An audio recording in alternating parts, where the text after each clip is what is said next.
And thank you for joining Venable regarding today's webinar, which we've entitled Keeping Your Import-Export Business Moving Amid the COVID-19 Pandemic.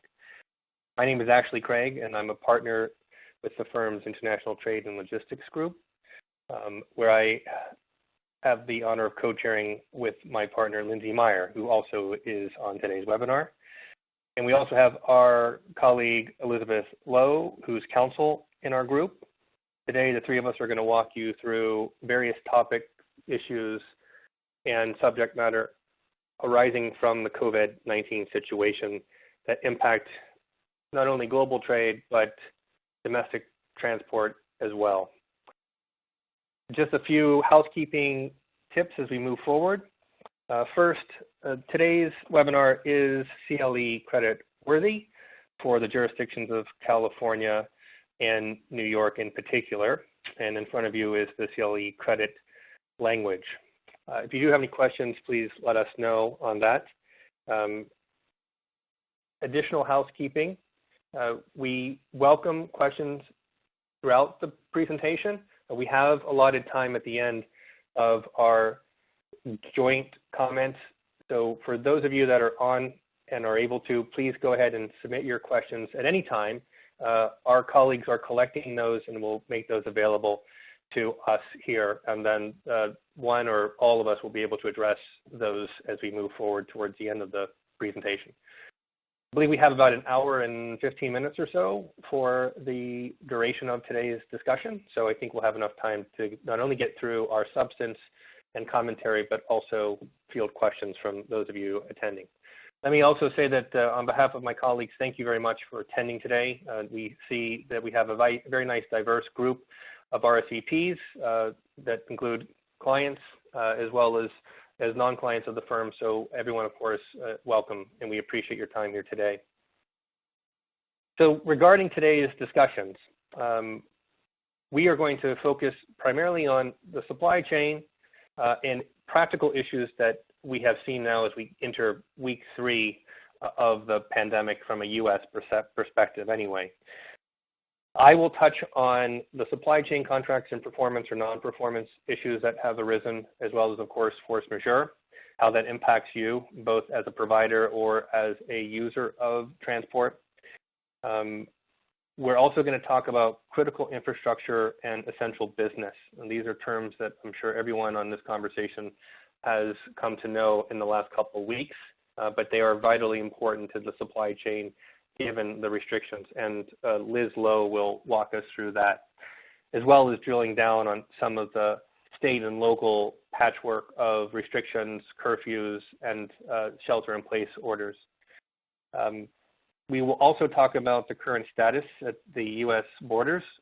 Northern, southern, of course, people are talking about, but we're also going to discuss impact that we've witnessed and you have as well brought to our attention at various ports of entry, be they air or sea.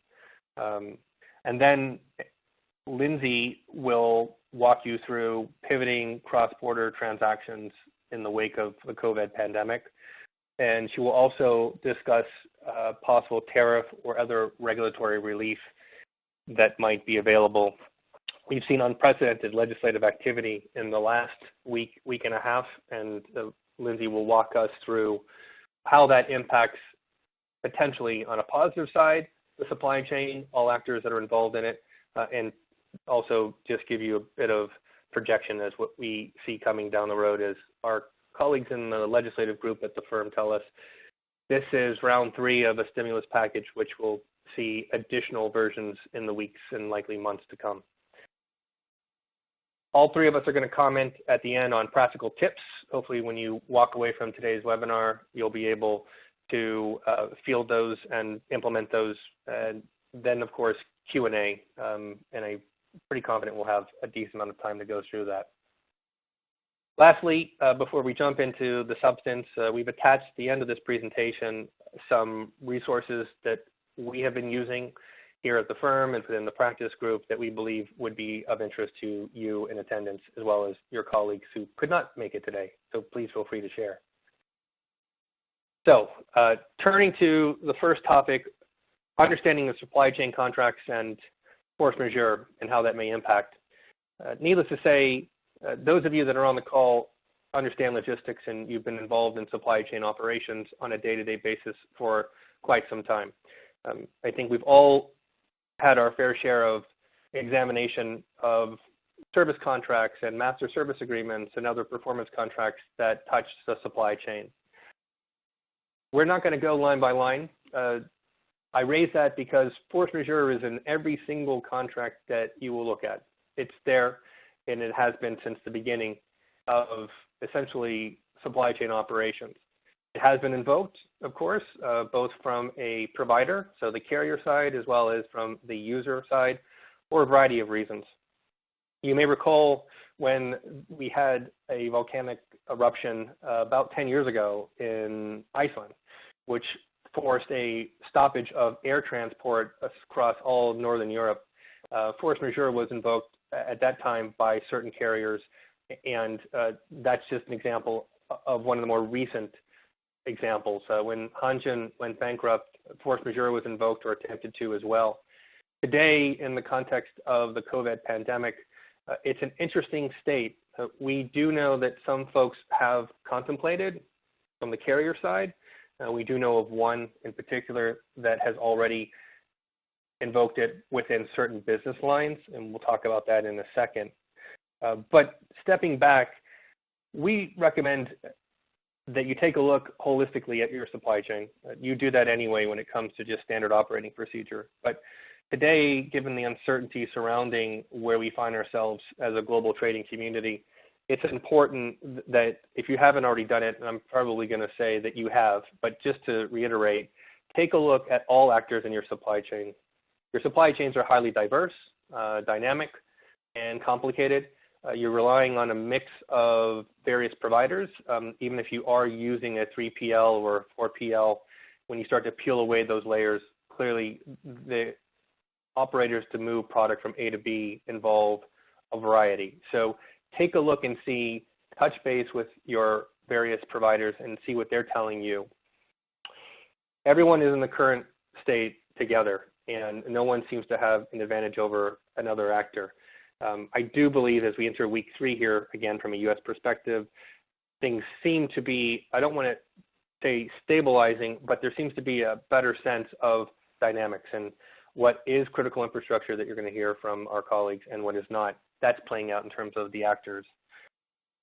Take a look at, as I mentioned earlier, all aspects. So be it ocean, air, intra or interstate commerce, check in with all of your providers. On the provider side, of course, you have an obligation to take a look and see where there might be impediments to your performance. We do find ourselves, again, in unprecedented waters, but at the same time, there is a commitment both amongst the federal and the state authorities to help commerce move. That was made clear when the northern border, for example, was temporarily shut down the other week. Legal permissible transactions continue to flow. We're all moving through this together, and there are still questions, so we're doing our best, and that's why we wanted to have this webinar today. Major transportation logistics companies, as I said, are struggling and dealing with the situation basically just as you as a consumer of these services are as well. I mentioned at the top of my slide force majeure and the possibility that it may be invoked on either side of that transportation equation, provider or consumer of services. DHL was the first major carrier that we saw, and it was the DGF, the Global Forwarding Group, that did place that notice out there. Interesting enough, we've heard from other providers of transportation, logistics, and related offerings that business is moving. It's changing, it's evolving, but to invoke force majeure would perhaps have unintended consequences more than we find ourselves in at the moment. So we haven't seen a lot of people start to invoke it just yet. Let's see in a couple of weeks where things result, and we might see an increase if there is a multiplying effect here in terms of disruptions to the supply chain. But as of now, I know that many have thought about it, many have looked into it. We've received questions as well. Practical point, be it a provider or a user, take a look at that provision in your contract. Become familiar with it. confer with counsel, both in-house or outside if you don't have anyone in-house, and make certain that if you do need to invoke it, that you understand what it means practically. Typically, the force majeure clauses that we see, it's not just like flipping a switch and you can invoke it and walk away. Notice is typically required. There has to be a reasonableness associated with it. We do anticipate that if both providers and users start to invoke this particular clause in their underlying agreement, down the road, when things do stabilize, of course, there will be questions and comments and in all likelihood, legal complications that stem from it. But become familiar at this point with the potential to activate it and what that means, again, regardless of whether you're providing the service or you're using it. We've also had questions about certain regulators and whether they have a role. For the most part, the answer is no. This is a contractual obligation. It's a contractual provision that the sides agree to during contract discussions. Again, it's pretty standard. It's boilerplate. I can't really recall the last time we were asked to modify a force majeure provision in any substantial way. After COVID-19, we may obviously need to revisit that issue. In terms of regulators, the last comment before I tip it over to Liz Lowe to walk you through the next portion of our presentation is detention and demurrage. Because of the imbalance in the ocean sector for the most part and the equipment imbalance, which has always existed, it's just been amplified because of the COVID situation. What we're seeing and what we're hearing, it does vary by trade, but the major east-west trades seem to be impacted to a significant degree. Repositioning empties to try to get the flow back. This stems from China being hit first, going on lockdown, factories closing, Chinese New Year cascading on top of that. We are now in a situation where the U.S. is now struggling with it, Europe is struggling with it, other aspects of global commerce are being impacted. And so the carriers are doing their best to reroute and to get the equipment back to where it needs to be at origin to help with that continuity. However, we are hearing that on the inbound side even, because we are all sequestered at home, shops have been locked down, commerce is not at least physically being conducted, there is a question as to getting product to destination. And there seems to be at this point a pushback from the consignees that I don't really need to have this in my distribution center. I don't have the space. And now we see a bottlenecking occurring. Detention and demurrage, of course, is something that has been a hot topic for a number of years on the ocean side. Everyone that is online that has dealt with this is well aware that the FMC, the Federal Maritime Commission, has looked into it. There is a potential rulemaking that's kicking about. The timing is interesting as we speak about COVID now. But you guys know better than we do. Detention demurrage is important. Our suggestion is reach out, be as, quote, proactive as you possibly can. And I know in today's environment, no one's really that proactive. But talk to your carriers if you are a shipper, you're a consignee. Try to get clarity. Explain to them that your demand is highly fluid, and try to strike a balance with your carrier providers in terms of repositioning and trying to mitigate any potential detention and demurrage impact. On the carrier side, also reach out.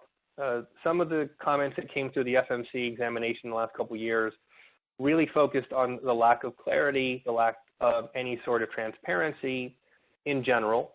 So address those concerns and reach out. Try to engage with your shipper, your consignee community, and try to work together. I know this is somewhat of an ideal statement, but in terms of where we are today, it's better to open up conversation, try to address concerns, raise concerns from both sides of the ledger, and work together as best as possible. At this point, that's really the most practical way of trying to address detention and demurrage. If there is abuse on either side, I'm very certain that our friends at the Federal Maritime Commission will hear it.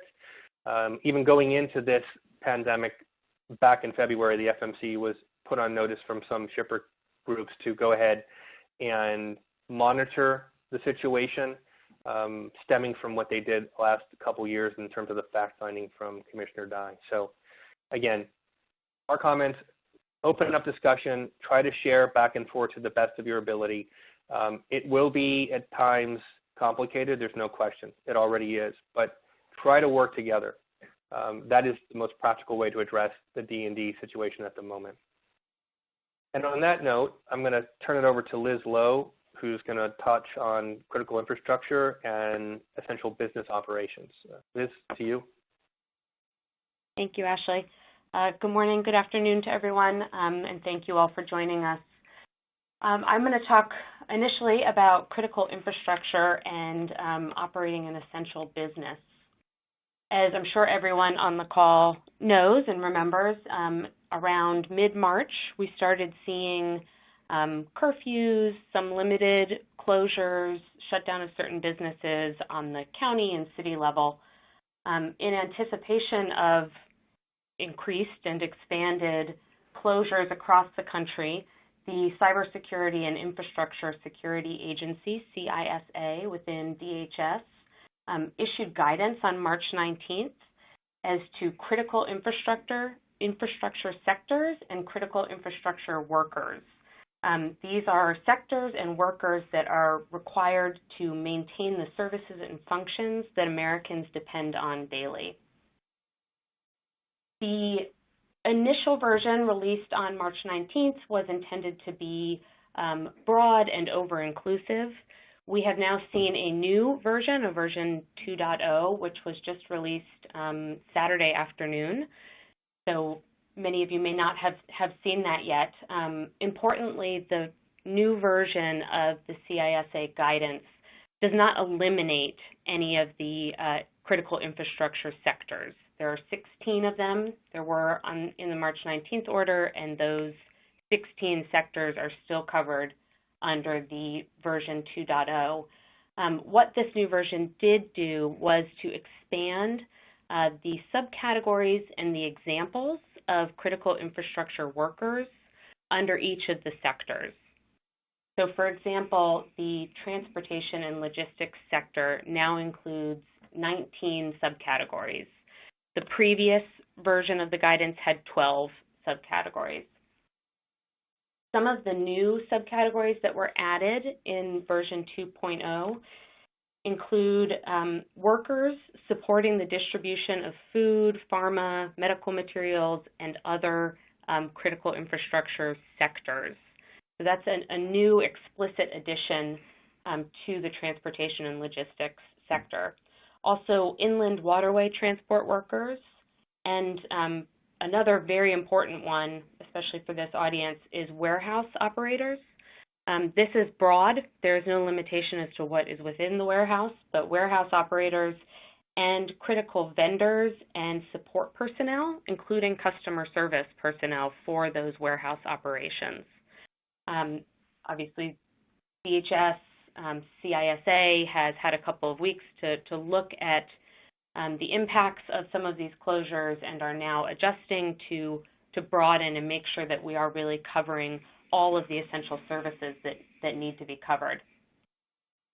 An important point, however, with regards to the CISA guidance is that it is guidance only. It's advisory. It is not binding on any of the states, cities, counties, etc. It has been incorporated or copied, referenced by most of the states that have issued shelter-in-place orders or closures of non-essential businesses, but not all of them. Another important point here is that other than the closures that were just announced over the weekend, virtually all of the other state closure orders reference that March 19th CISA guidance and don't necessarily leave it open for inclusion of additional revised guidance. So we might see over the next week or so several states amending their executive orders, hopefully to incorporate this revised, broader guidance. Another final point on this slide is just to remember there are county and city restrictions still, so you need to look at those, not just at your state restrictions. here to the next slide. So at this point, there is still no planned nationwide closure, shelter-in-place order, curfew, anything like that. After President Trump's announcement that he planned on having America up and running again by mid-April, we saw a substantial increase in the number of states, governors who were taking it upon themselves to issue either shelter-in-place or closure of non-essential business orders. As of this morning, at least, I haven't checked in the last 20 minutes or so, we were at about 27 states that have issued shelter-in-place or closure of non-essential businesses, plus the District of Columbia. As you can see from the chart on the right-hand side of your screen, most of those, the vast majority, have simply incorporated, referenced, or copied the CISA guidance into their orders. So you can look to that for guidance as to what constitutes an essential business. As I mentioned before, they do all reference the March 19th. Hopefully we will see some changes over the next week or so, updating to incorporate that new CISA guidance, which is expanded. Even for the states that don't reference that guidance, they generally cover transportation and logistics as being an essential business. So there shouldn't be restrictions in place on the movement of goods. For some states, New York is an example, there is a process by which companies can request an exemption from the shelter-in-place or closure of non-essential businesses. So if there is a question about whether or not your business constitutes an essential business or whether particular employees constitute employees that are supporting essential businesses or essential services, you can come to us. We would be happy to help you look at your operations and determine whether you're covered. As I mentioned, for certain states, you can file an official request with the state to determine whether you're covered as well.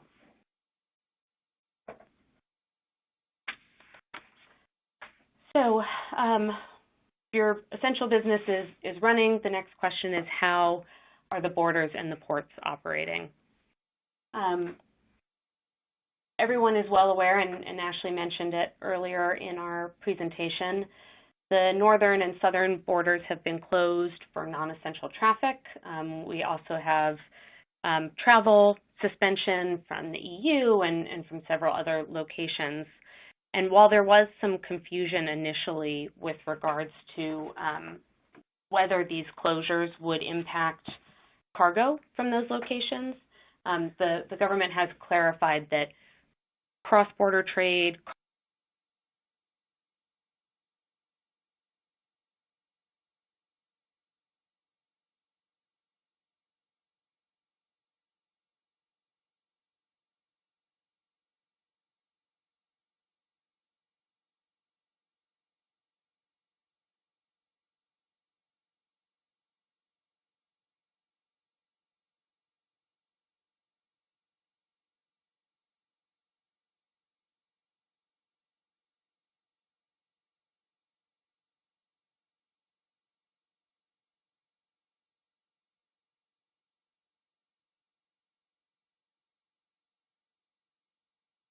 Hello?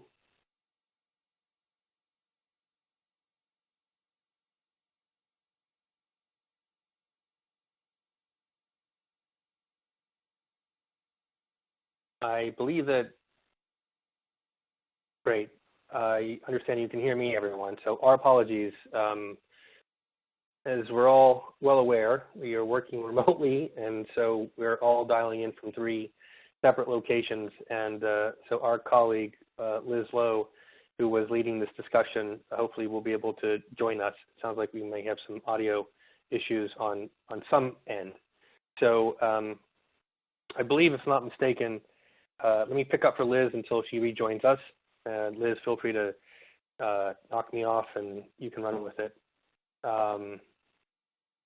So it looks like Liz is going to try to dial in, but she, I believe, was talking about the activity on the northern border, southern border, and the fact that the government, notwithstanding the closure, was able to authorize and encourage permissible legal transactions. And we understand that notwithstanding, of course, some delays, that activity is moving.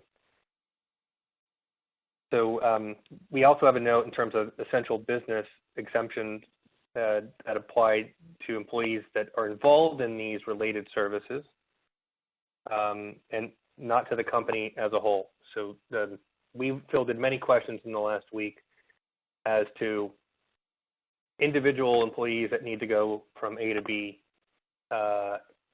in support of distribution and warehousing, transport, as Liz was commenting on the CIS guidance that came out of DHS and was revised over the weekend helps.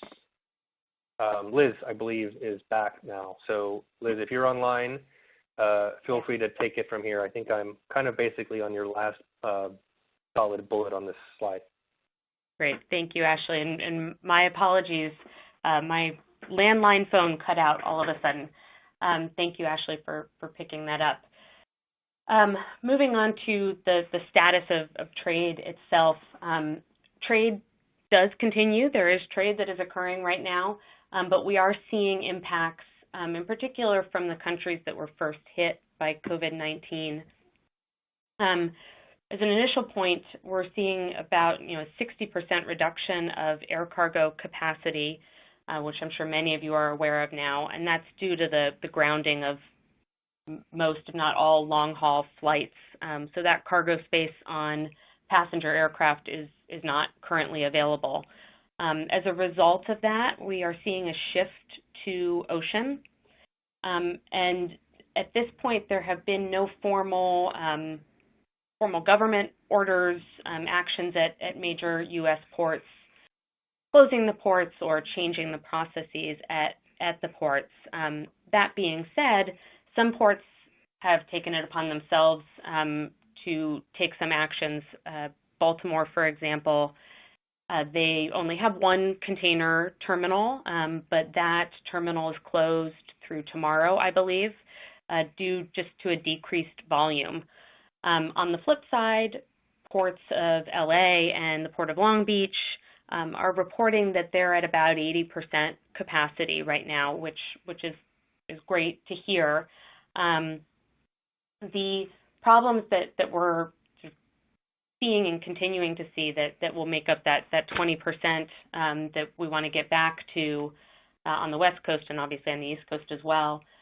The container imbalance that Ashley mentioned earlier, that is starting to shift back. The container imbalance was due to the closure of China. The vessels now that are moving from China to the U.S. are at capacity, so we are having containers that are shifting. We are addressing that imbalance. The new issues that we are seeing, which Ashley also mentioned initially, is a backlog of quote-unquote non-essential cargo at the ports. This is happening for a couple of reasons. First being consignees who are just not taking delivery. So businesses that have been deemed non-essential, their stores are closed, they don't have employees who can take deliveries from the ports, they don't have space to store stuff, so containers with non-essential goods are sitting at the ports, creating a space issue. The other side of that is this question of warehouses and whether warehouses were considered essential businesses. In particular, warehouses that stored furniture and apparel and other items that aren't necessarily considered part of critical infrastructure. The CISA updated guidance makes very clear, as I mentioned earlier, that warehouse operations in general are considered a critical infrastructure workers.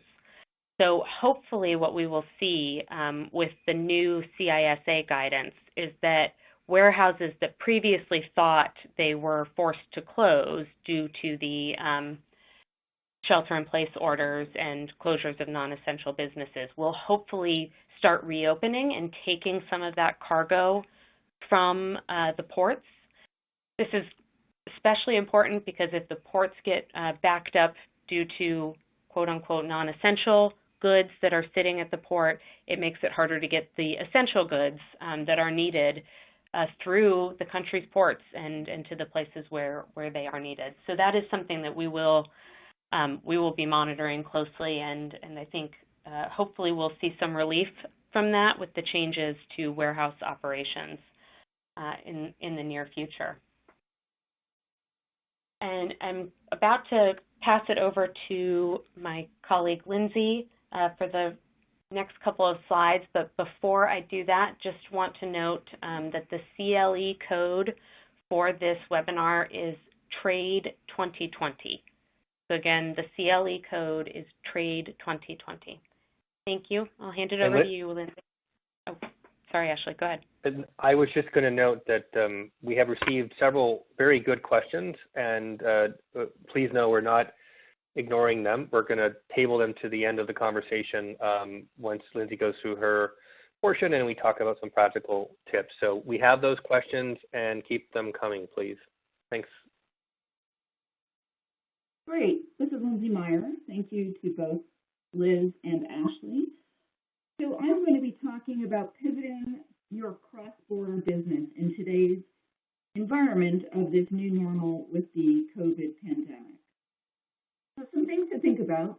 Ashley and Liz have set the table nicely in terms of what we're seeing from a regulatory standpoint.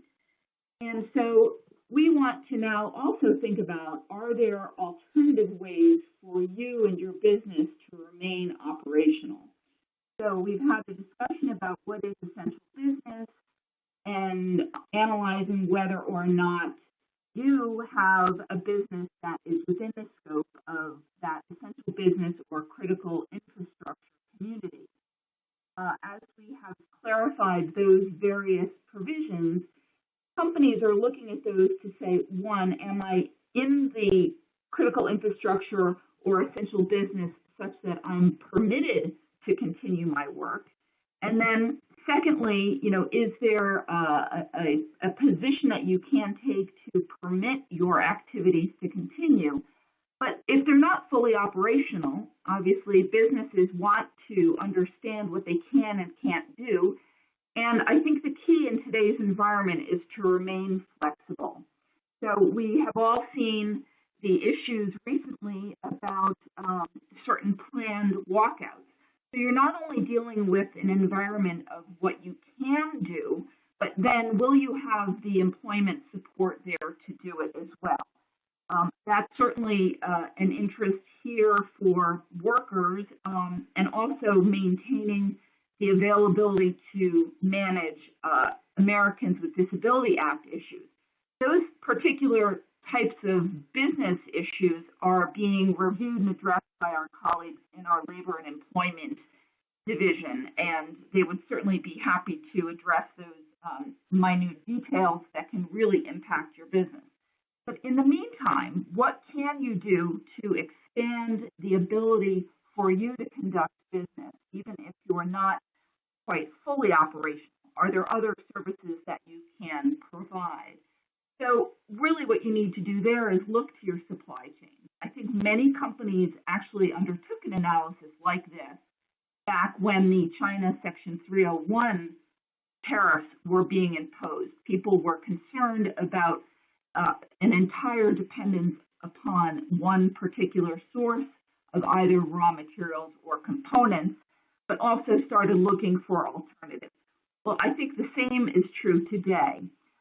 Is there an opportunity to find key raw materials or components from a domestic source that obviously the management of movement of goods is a bit less burdensome than it might be from an import-export trade environment? So you want to give some thought to that. Be flexible, be creative on your supply chain. Try to look for alternatives that can help you continue in business as best can. The other thing to think about is, again, with a creative eye, we've heard about the shortages of certain items given this pandemic. And we've seen where companies have been in a position to pivot their operations. So we've heard of the distillery that is now in a position to manufacture hand sanitizer. We've heard about some specialized apparel manufacturers who are able to fabricate certain face masks, obviously not the N95 higher end ones, but we've heard that different companies are looking to see what business activities are in their normal mainstream, and can those be pivoted to help with the supply of critically needed items now. Another important aspect, as we're all feeling this business pinch, companies are looking and concerned about what are their costs, how is this going to impact their bottom line. And one of those will be, again, will you now be in a position to renegotiate the costs and the value that you're willing to pay on certain imported goods? Obviously, most contracts have been in place. You've had your supply chain, in line with providing those items that you have needed. But given the fact that we're in a new world order with the pandemic, are you going to look to seek to renegotiate your supply chain? Or will somebody else downstream in your supply chain be looking to you to renegotiate as well?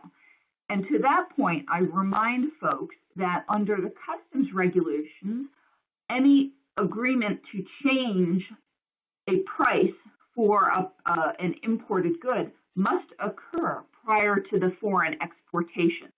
So you may want to consider flagging certain import entries for a value reconciliation if you feel that there is going to be a renegotiation of those costs.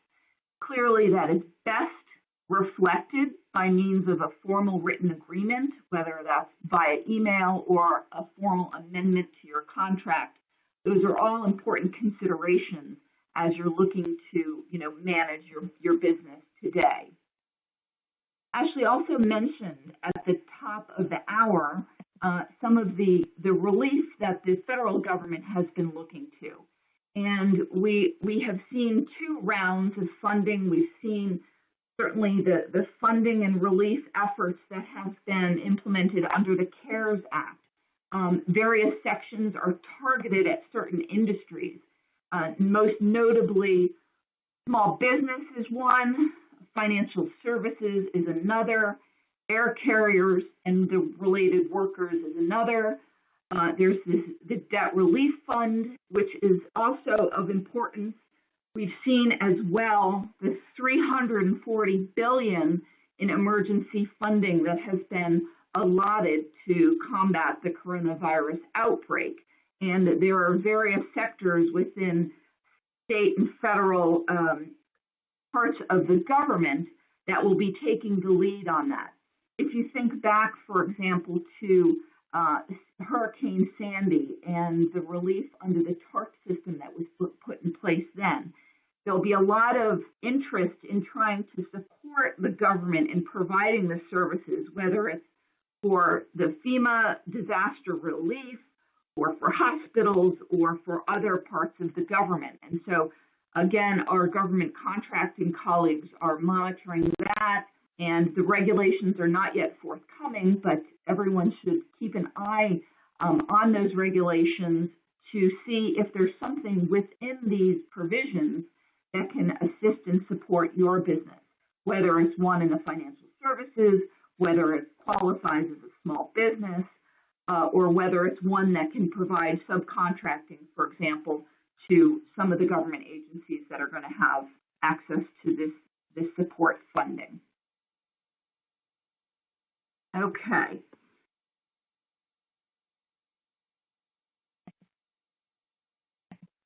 So another area that we want to think about and want you to consider is there any other opportunity for relief, from regulatory relief, that can lighten the burden on your particular business? So So far, we've not seen any broad relief from the China tariffs. I mentioned that before, that those were really a significant impetus by the government to increase tariffs on the importation of goods from China. There has been a discussion, there's been a push and pull, if you will, between various parts of the government, various agencies that are involved and impacted. There has been discussion from the Senate as well as from certain pro-tariff groups regarding those particular Section 301 tariffs, but thus far there's been no agreement to lift those tariffs.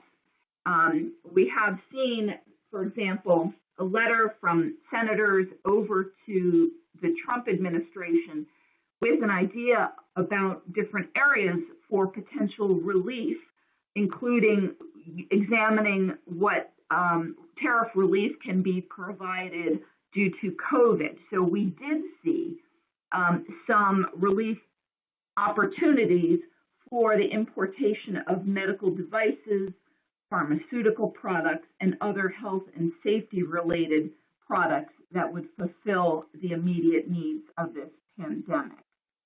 We also saw an interest and consideration by customs about providing some temporary suspension of payments of duties, tariffs, taxes, and the like.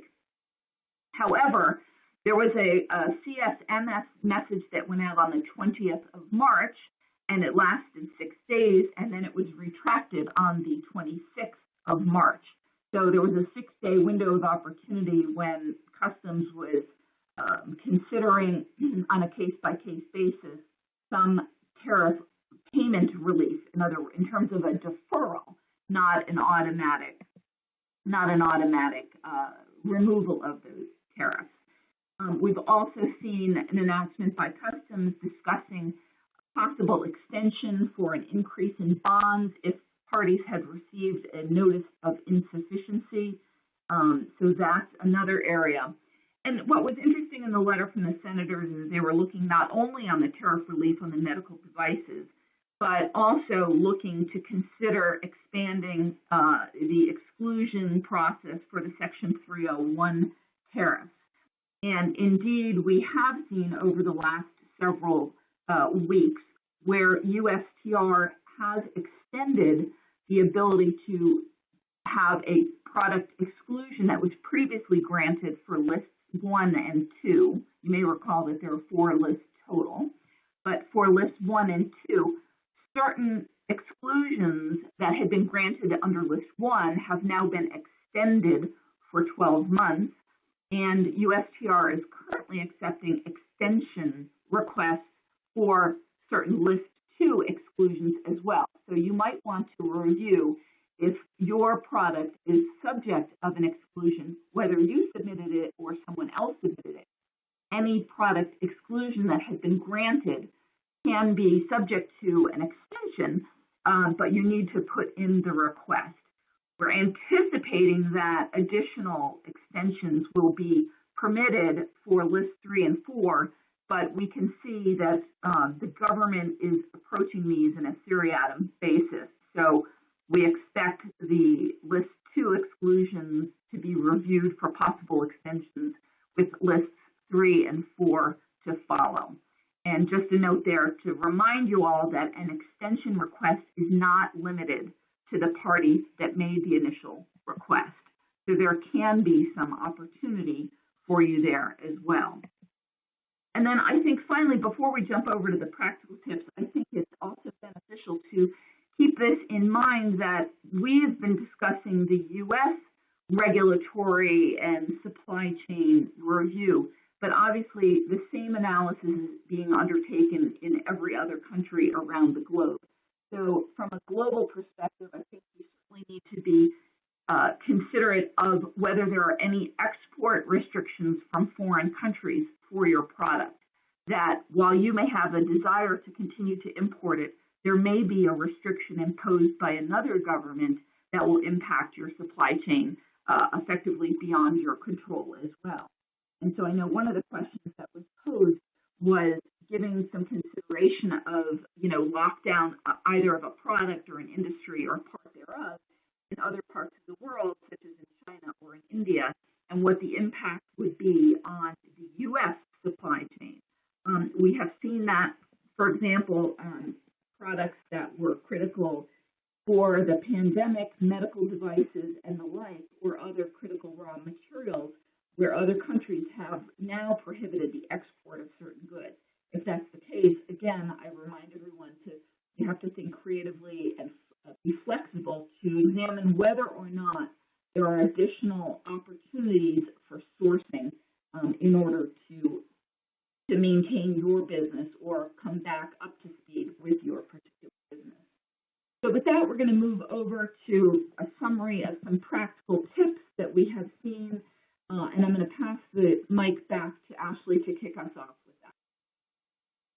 Thank you, Lindsay, very much for the thorough analysis and practical recommendations there as we all embrace this situation and grow to really appreciate the word pivot. I know I have. In terms of practical tips as we move towards the end of our prepared remarks, and then we'll get into some of the Q&A, I'd just like to say that as we've been telling clients, although this is unprecedented, uncharted waters truly, the trade community has gone through crises after crises. There's no question about it. Those of you on the line can point back and identify, be it 2008 and 2009, the Great Recession, and how that impacted the trade, and how carriers tried to rationalize and did services that impacted the ability to move from A to B. Going back before that, of course, we had 9/11, and we all know how the trade came together and the import-export activities stabilized and then eventually increased. And I reference 9/11 because a lot of these practical tips kind of grow out of that. What we saw after 9/11 was the private and the public sectors work hand in glove. We know, I bet everyone on this line is either a CTPAT member or knows of it and has had some experience, no matter what position you occupy in the supply chain, either as user or as a provider. That was a direct outgrowth of the government looking to the private sector and asking for input. We think that's going to happen here and is starting to happen here. For example, you had our colleague Liz Lowe go through the critical infrastructure analysis and how DHS stood up first 1.0 and now a second, more detailed set of guidance. That was a result of the private sector asking for clarity and asking to have a seat at the table. So when we talk about practical tips now, the situation is changing. There's no question about it. If you look at the shelter in place pieces that have come out, we have seen a multiplying effect beginning with California and continuing onward. So keep an eye on that. Get to know your state and local authorities. A lot of this is being driven at that level, be it a curfew or other travel restrictions, the implementation of a governor-issued shelter-in-place order. So look to your local community first and foremost. Border closings, trade restrictions, there will be new rules. There's no question. Again, think about 9/11 and all of the rules that flowed, be it the 24-hour rule, the Trade Act of 2002, the advanced cargo requirements, ISF. It just continued throughout the first decade of that post-9/11 environment. We're going to find ourselves in a similar position. I think we have arguably already found ourselves in that type of position, and the government is starting to embrace trade community. It has to. Trade must continue to flow. There's no question about that. No one would argue with that. Review business agreements. As I mentioned at the top of the presentation during my portion, dust off those force majeure provisions, but don't just focus on force majeure. Take a holistic view. Look at what you have agreed to. Again, doesn't matter on which side of that table you are. Take a look at it and become familiar with it, because you may very well need to start looking to provisions that you have forgotten about, performance, non-performance, consequences, etc. There is a question about force majeure, which I will table to the end of our discussion. I don't want to jump too far ahead. And then as I tip it over to Lindsay, we have all said throughout this presentation to you today that take a look at all of your service providers, take a look at what your demands are in terms of your service providers, embrace them. If you haven't already, and I'm sure you already have beginning week 1, open up a discussion, have a dialogue. The greater the transparency amongst all of the supply chain, then the chances of unintended consequences and disruptions will start to marginalize. So Lindsay, why don't I tip it to you and Liz to round out the additional tips and recommendations here that we have for our audience. Thank you, Ashley. I have one other comment on the force majeure issue as well. I think if we think about it, force majeure has evolved in most formal contracts. Back many years ago, it was simply, 1 or 2 lines of force majeure, meaning an act of God or an unforeseen circumstance, and it was left to the courts effectively and the parties to interpret how those phrases are defined. I think as things have continued to evolve and the world has seen more significant and critical issues arise, that those simpler definitions have now been expanded to add other notions to usually by adding the phrase including but not limited to, with suggested language such as after 9/11, acts of terrorism were involved. So I would also, in looking to that provision that you may have with regard to a force majeure, consider whether, I'm sure it didn't say global pandemic in most folks' force majeure clauses, but there might be other language that can embrace the notion of what's going on today.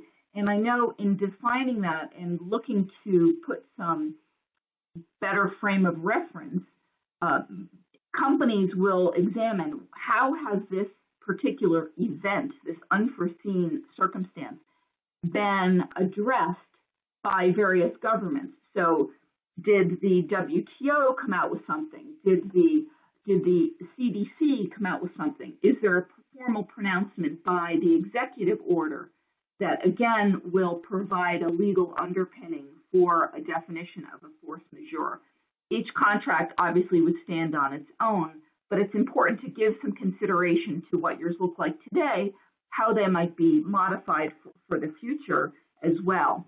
And again, thinking through your supply chain, we talked about some of the issues of consideration of alternative suppliers, change in pricing. There are some areas and some parts of our business operations that are depressed given the fact that the operations aren't necessarily within the definition of critical infrastructure or essential business and can't easily be performed remotely.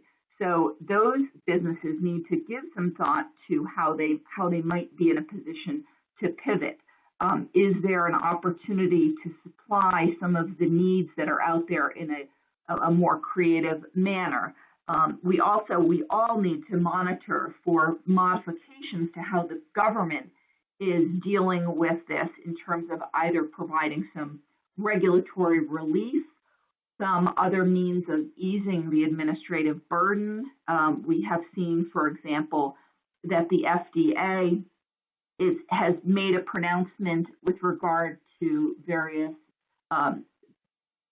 personal products that are for the support of this pandemic, the PPEs, the face masks and the like, so that if, for example, in the past, if the item did not have full authority to comply to the strict letter of the law and regulations for the FDA, there's now consideration and a process by which parties can request the approval and try and speed up the time with which any review would occur at the border. So those are things. So we encourage everyone to continue to monitor the regulations that impact your business to see if there is some pronouncement that can help you.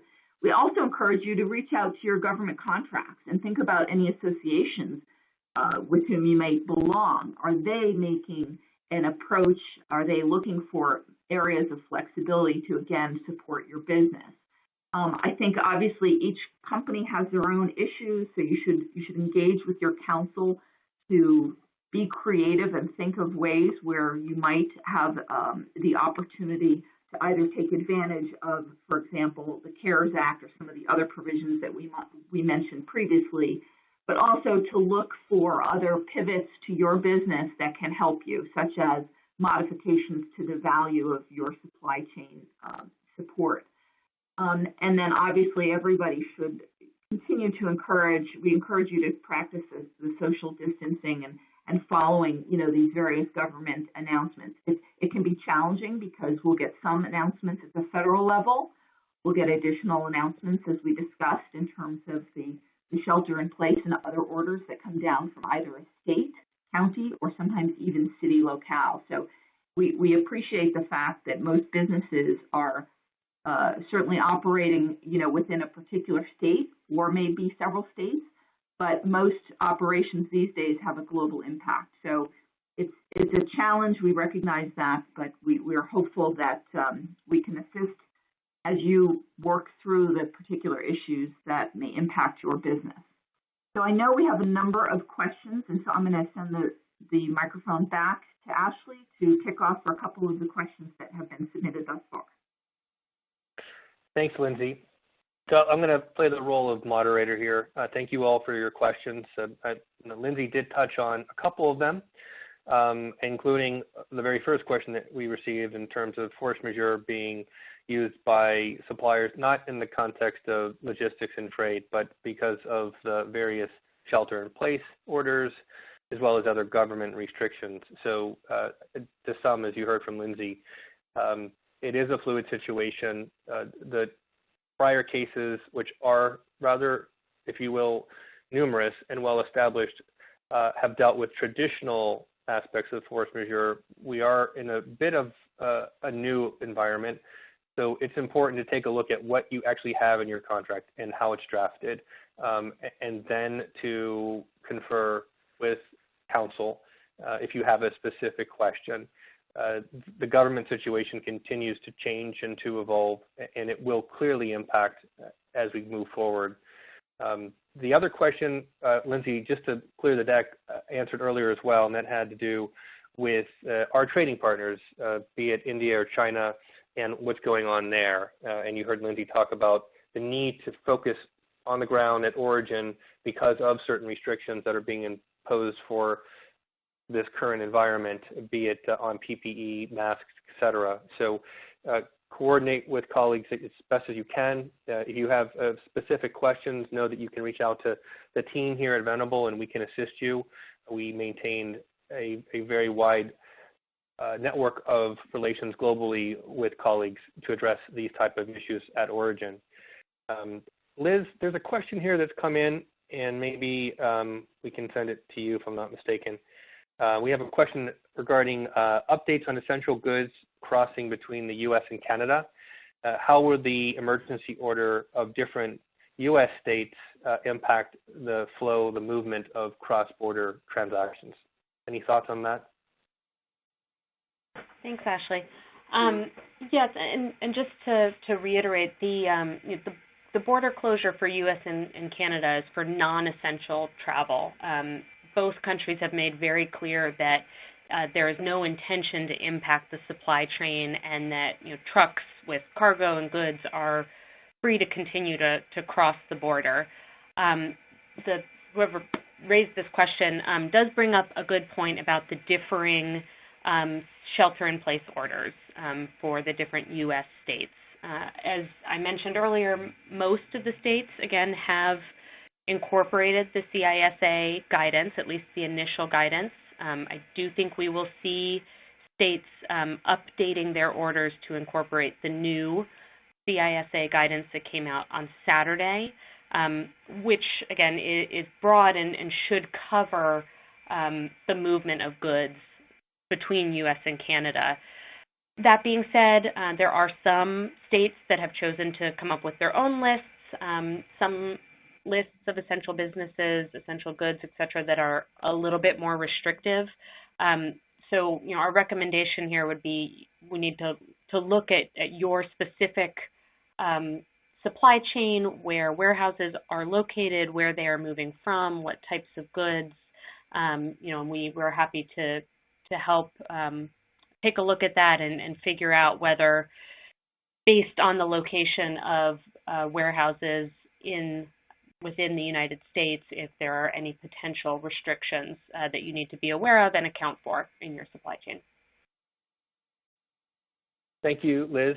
Those are all very practical insights and commentary. Let's see. We have another question here, which maybe I can send to Lindsay, and that is, in terms of the current COVID situation, do we have any thoughts, comments in terms of how one might mitigate the situation in terms of team members?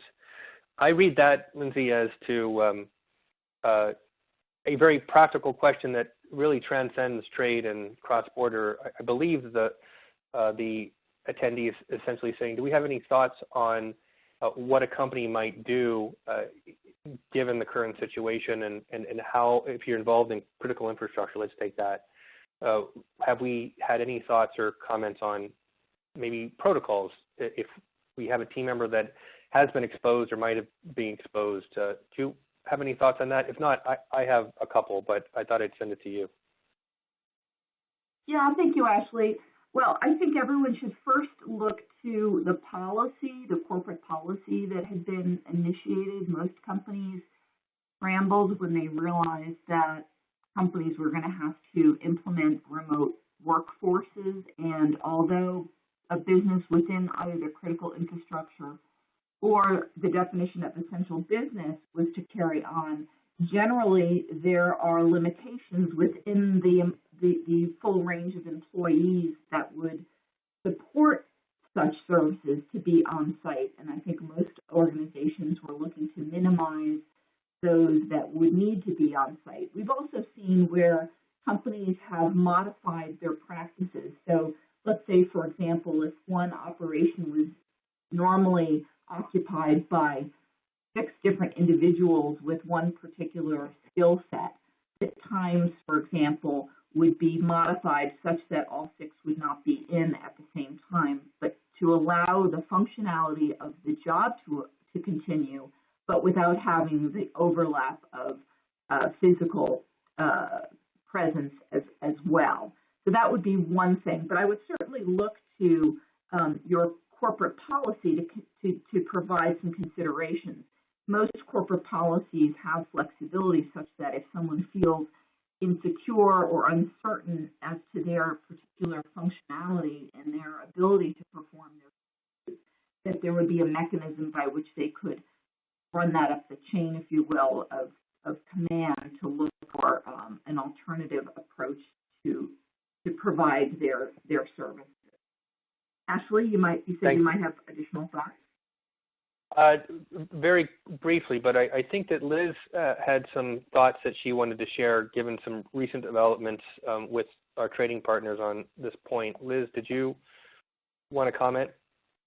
Sure. Yeah, I just looking at this question, it looks like the person who sent the question in may have been referencing an announcement out of Japan this morning.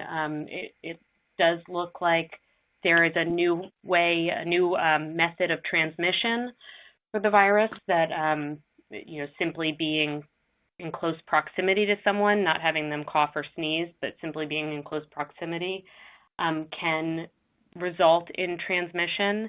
And just to that point, as Lindsay mentioned, following social distancing guidelines, requirements is going to be the best bet. And then also, having as many employees, team members work remotely as possible. Obviously, that's not always an option for some people, but following the protocols that are in place, and also keep in mind that a lot of the state shelter-in-place orders have specific requirements about social distancing and not having too many employees in one place at one time. So also important, in addition to what Lindsay said, to take a look at the state order that's applicable and see whether there's anything there that you need to be mindful of as well, especially given the new potential transmission method.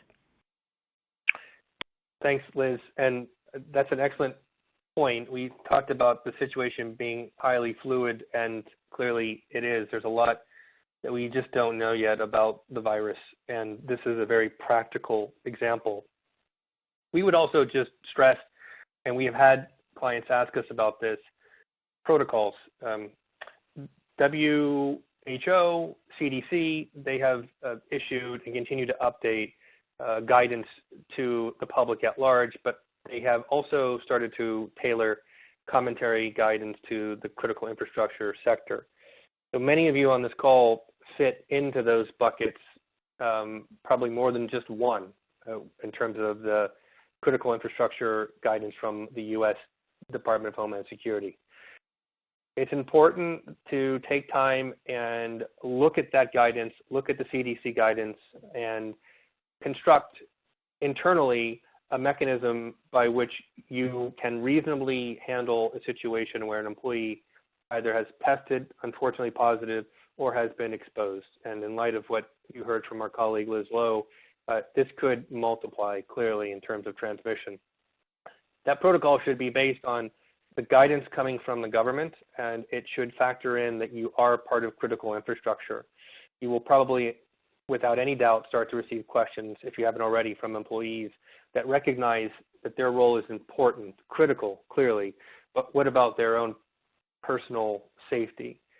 Having a set of protocols in place so that you can deal and you know what the reporting requirements are to health officials at the local level, that will help when you unfortunately have to deal with the situation, and hopefully we won't. But to be quite realistic, I think it's probably just a matter of time before everyone has to deal with at least one situation. We've had more than a few questions directed to us in terms of a bit of conjecture and forecasting on the economic front. Are we in a recession? Will we be in a recession for X number? How long do you think before the economy might get kicked into a gear other than neutral? Clearly, these are questions that are very important and they're on everyone's mind, including ours. I think that we would all just be providing our own opinions as to what that looks like. What I would recommend, or what I would stress, I should say, is that those of you on the call that are involved in trade, cross-border transactions in particular, I've often said that you're the number one barometer for economic performance. You know before any economist, no matter where he or she may be, you know how the trade is flowing. You see ups and downs, and so you will know when you see the trade start to change. I know that Port of LA last week issued a statement that they were back to 80% of activity, operational status as well, which obviously is a good thing to know and to stress. And we see other ports like Long Beach and LA together, as well as on the East Coast, New York, New Jersey, reporting similar type of activity. New York, New Jersey, of course, epicenter at the moment, so a little bit more concerning there. But I think the conservative conjecture here is that we're looking at a shelter in place, a lockdown through the end of the coming month, and hopefully in May we can start to change. I personally hope, perhaps it's me being a bit optimistic, that the fundamentals to the economy are strong and they are there. We have never gone into a situation where the government has said stop.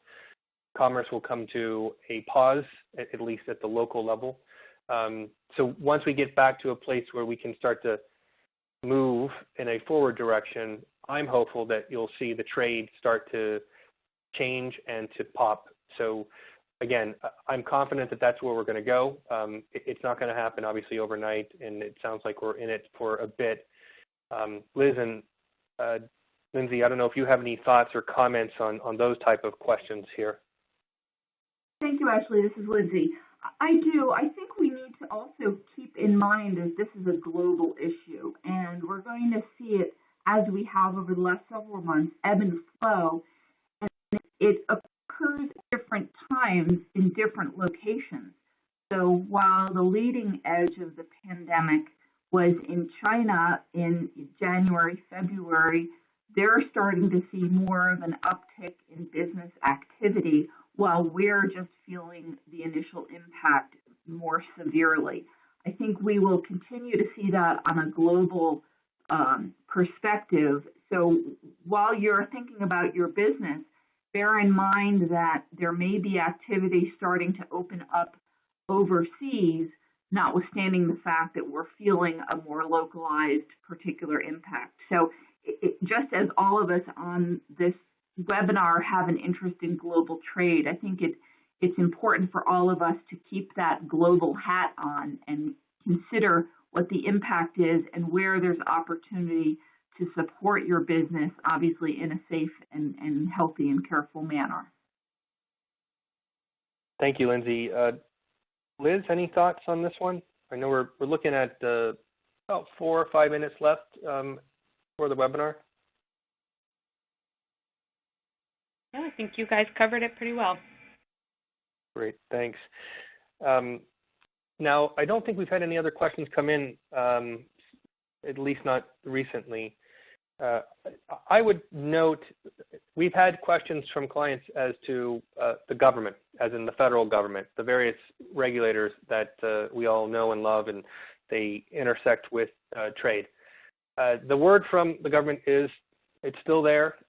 There's been some misnomers flying about that the government is shut down. It's not. The agencies are functioning. Most of the workforce are at home like we are working remotely. But the word that the agencies keep passing, A, they're still there. That means that compliance is still an obligation of the regulated community. And B, they're also there to try to help if at all possible.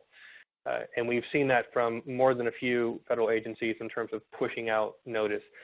U.S. Customs and Border Protection, CBP, outstanding job as they have always done, going back even before the 9/11 situation. But they are on staff, they are working. We've had conversations with CBP headquarters, port level, and there is a renewed sense of commitment to not only helping on the security front, but also on trade facilitation. So those twin pillars after 9/11 are still there and functioning. We also saw the government take sanctions actions recently in terms of Iranian and Iraqi concerns. So the message from our friends at Treasury OFAC, they're still there. Some concerns have been raised about folks overseas taking advantage of the situation, and that message from Treasury and OFAC is clear. They are still on watch, and they're not going away. But as we wrap it up, Lindsay and Liz, any closing comments from your side? Thoughts? No, I just remind everyone that if you're eligible for the CLE credit, again, the phrase is Trade 2020, so please be sure to submit that. I think, it's something that is going to continue to evolve. We're in day 1 of week 3. It's important to keep you're the eyes and ears of trade for your respective businesses. So continue to monitor the notices that come out. We've been seeking to push out client alerts. We've got a COVID-19 task force that is focused specifically on this with a newsletter as well, and those references are available at the end of our presentation. And obviously, if you have any particular questions, we're certainly happy to provide you guidance after the call. Thank you, Lindsay. Liz, thoughts? Just wanted to highlight this resources slide, which is now hopefully up on everybody's screen. Lindsay mentioned the COVID task force and digest that we have here at the firm. We've also provided a link to the CISA guidance and notification about another upcoming webinar that some of our colleagues are putting on. Thank you, Liz. Before we conclude, we had one last question come inbound in terms of customs duties and any deferral, even for a limited time. And I know that Lindsay touched on this and provided clarification on it. So again, this kind of fits in the conjecture and forecasting and speculation category. I guess the response that I would say is engage, follow the situation. We are doing that. If there is any movement, we'll let, of course, those of you that did sign up know. This is something that, as Lindsay mentioned, you can work through a trade association if you're a member that is engaged with customs issues. If not, then feel free to reach out to us. We are closely monitoring the situation on many, many levels. This is clearly one that would be of a great concern to our clients. So if there is any breaking news there, we'll make certain to let people know. But as of now, Lindsay summed up where we are, which is that we did clarify it was there for a very brief, shiny moment. We're back to normal when it comes to customs duties. So on that, I'd like to thank my colleagues, Lindsay Majeure and Liz Lowe, for their time, for their thoughts, their insight. I hope that those attending found this to be a worthwhile hour and 15 minutes, and we appreciate your time and the questions. And we will be updating you as we go along here, and in all likelihood, we'll be looking to have another webinar on trade, customs, logistics, and related issues a few weeks down the road. And to everyone, be safe, and thank you for your time.